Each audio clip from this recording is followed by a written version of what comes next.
नक्शा ट्रेन हादसे को लेकर लगातार अपडेट दे रहे हैं। बालासोर से सुबह से भयावह तस्वीरें इस हादसे की सामने आ रही हैं। एबीपी न्यूज ग्राउंड जीरो पर मौजूद है और साथ ही एक खुलासा हुआ यहां पर। देखिए, रेलवे का कहना है कि कोरोमंडल ट्रेन मेन लाइन पर ही डीरेल हुई और उसने दूसरी किसी ट्रेन को टक्कर नहीं मारी, लेकिन रेलवे ने जो नक्शा जारी किया है वो कुछ और कहता है। जी हां, रेलवे के दिए नक्शे को देखें तो रेलवे के जानकारों के अनुसार हादसा कुछ यूं हुआ है जो रविकांत आपको बताएंगे।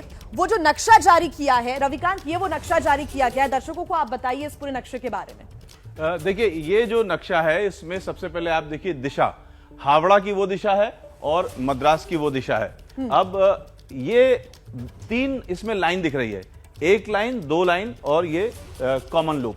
ये जो डाउन मेन लाइन है, अप मेन लाइन है, कॉमन लूप है। सबसे पहले ये जो बीच वाली है, इसमें इस पे कोरोमंडल एक्सप्रेस हावड़ा की ओर जा रही थी और डाउन लाइन पर एक दूसरी ट्रेन इस तरफ आ रही थी, यशवंतपुर एक्सप्रेस, और यहां पर एक मालगाड़ी खड़ी हुई थी।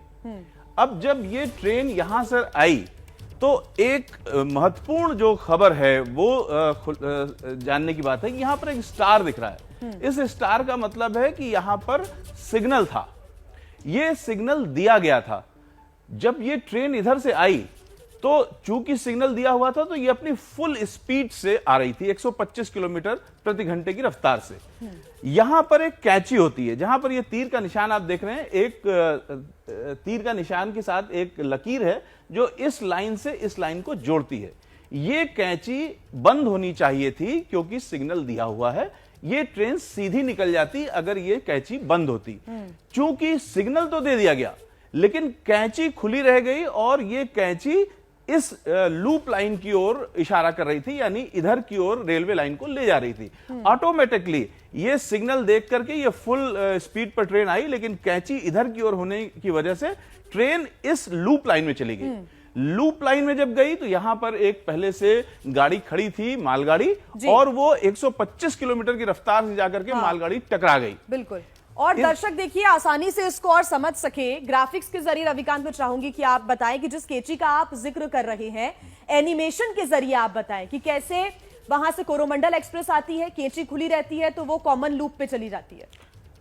देखिए, ये ट्रेन आ रही है, हावड़ा की ओर जा रही है, कैची यहां पर है, कैची खुली है।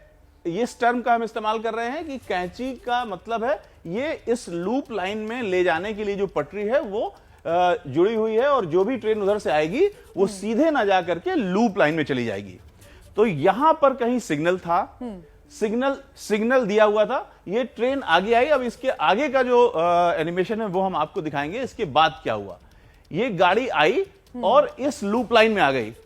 अब इस लूप लाइन में आने के बाद जाहिर सी बात है यहां पर ये ट्रेन खड़ी हुई है तो हादसा होगा। ये मालगाड़ी से जाकर के टकराई है। अगला जो एनिमेशन का पार्ट है उसमें आप देखेंगे कि किस तरीके से ये टकरा रही है।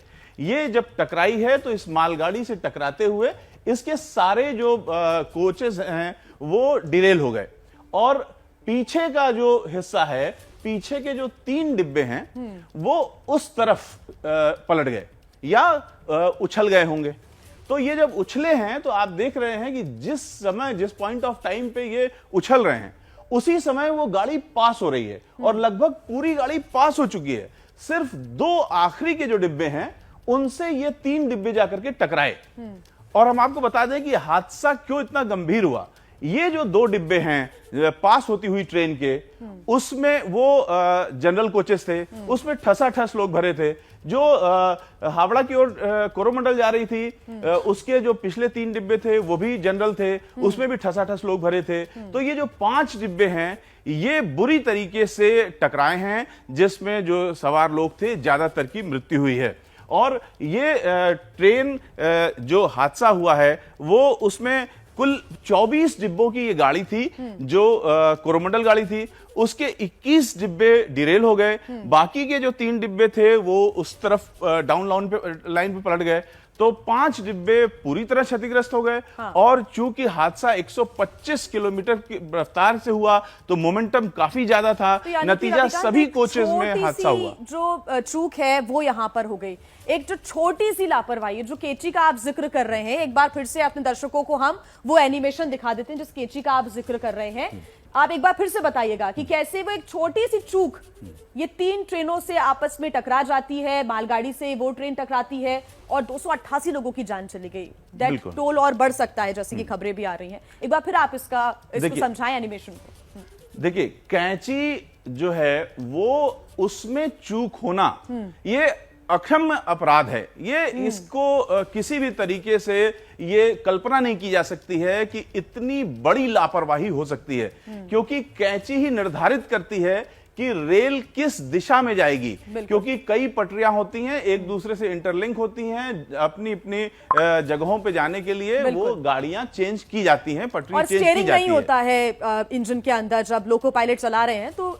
स्टीयरिंग के माध्यम से नहीं चलाए जाते हैं, सिग्नल के माध्यम से और केची के माध्यम से ही ट्रेन आगे बढ़ती है। बिल्कुल, जब सिग्नलिंग दे दी गई आगे की, तो इसका मतलब है कि पायलट ये मान लेगा कि कैंची इस तरीके से एडजस्टेड है कि गाड़ी सीधे ही जाएगी। लेकिन यहां पर एक ये बहुत बड़ी चूक हुई कि कैंची खुली रह गई। अब ये जो कैंची है इस पर सवाल उठेगा कि ये कैंची क्यों खुली रह गई, इस पर जांच होगी और उसके बाद पता लगेगा ये कैंची मैनुअल थी या ऑटोमेटिक थी, किस वजह से ये खुली रह गई। अगर ये मैनुअल थी तो ये मैनुअल चूक कैसे हुई और किसकी जिम्मेदारी थी।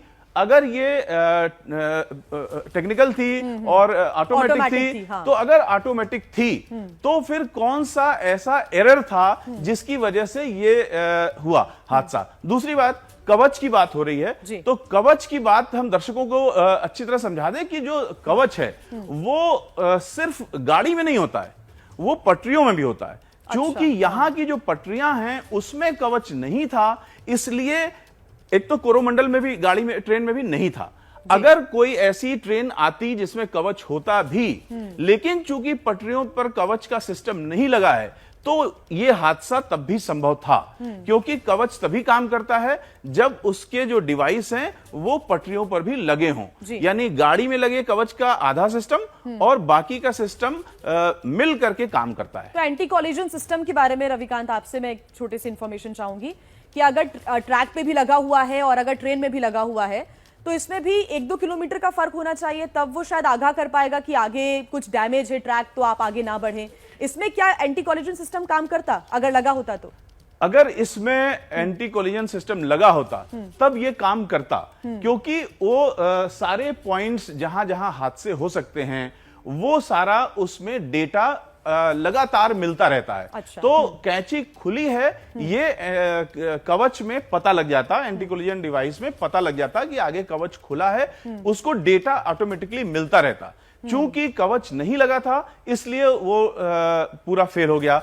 लेकिन ये जानकारी जरूरी है कि जो कवच है वो सिर्फ ट्रेन में लगे होने से काम नहीं चलता है, वो पटरियों पर भी लगा होना चाहिए। एक कवच युक्त ट्रेन अगर ऐसी दिशा में जाएगी जहां पर कवच पटरियों पर नहीं लगा है तो वो कवच काम नहीं करेगा। नहीं करता। ये ड्रोन की तस्वीरें जब सुबह सुबह रविकांत सामने आई, यहां पर एक तरफ देखिए मालगाड़ी खड़ी हुई है, ये पूरी की पूरी दुरंतो एक्सप्रेस और कोरोमंडल एक्सप्रेस क्षतिग्रस्त हुई नजर आ रही है। यहाँ पे भी हमने जो एनिमेशन में कुछ देर पहले देखा, कुछ वैसी स्थिति आपको दिख रही है यहाँ पर भी? बिल्कुल।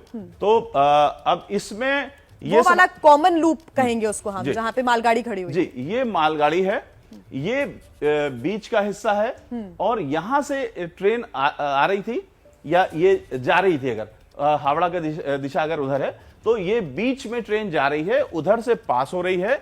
ये ट्रेन आकर के और लूप लाइन में गई, लूप लाइन में टक्कर मारी, लेकिन इसके जो पिछले 3 डिब्बे थे वो पास होती हुई ट्रेन के पिछले 2 डिब्बों पर जाकर के गिरे।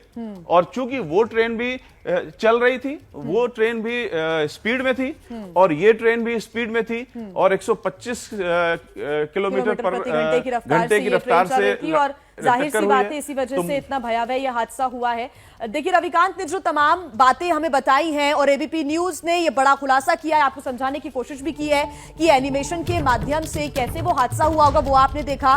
ट्रेन हादसे पर एबीपी न्यूज पर सबसे बड़ा खुलासा, मैन अप लाइन पर कोरोमंडल एक्सप्रेस थी, यानी कि मेन लाइन पर कोरोमंडल एक्सप्रेस थी।